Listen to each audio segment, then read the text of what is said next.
You ever watch something and think, yeah, this was made specifically for me? That's how I felt watching Friendship, and if you're a fan of Tim Robinson's unique brand of comedy, this one's for you.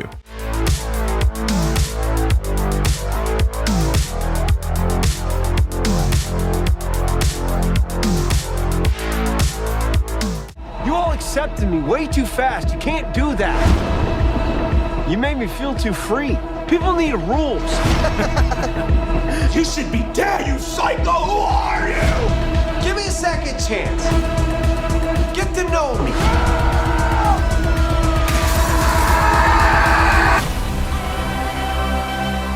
There's a new Marvel out that's supposed to be nuts. We should go see that.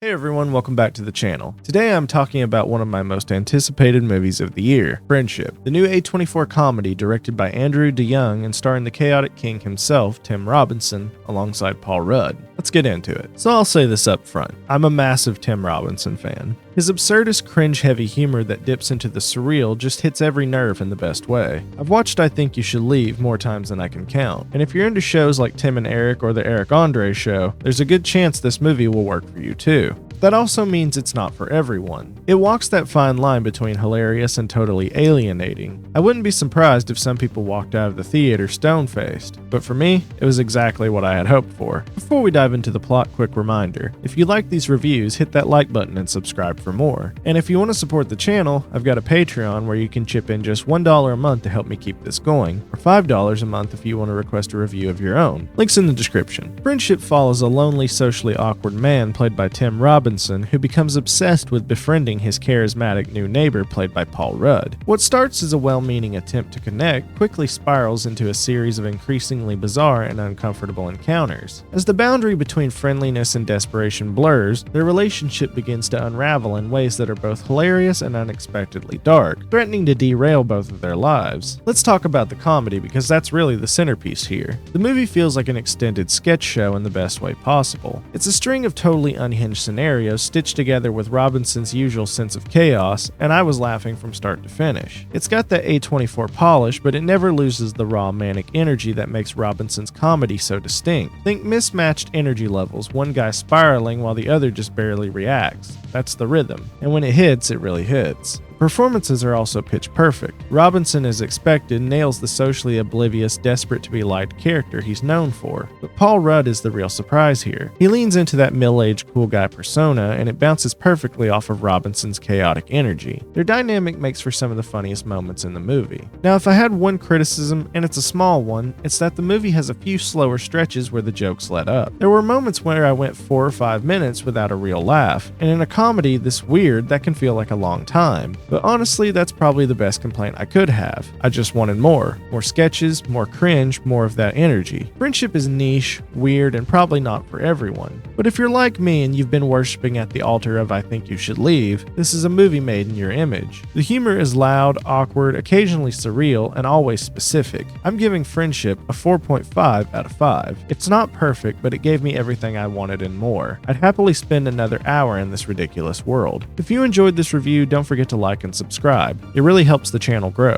And if you want to go the extra mile, check out my Patreon. For just $1 a month, you can support the channel, and for $5, you can even request a review. Thanks for watching, and I'll see you guys in the next one.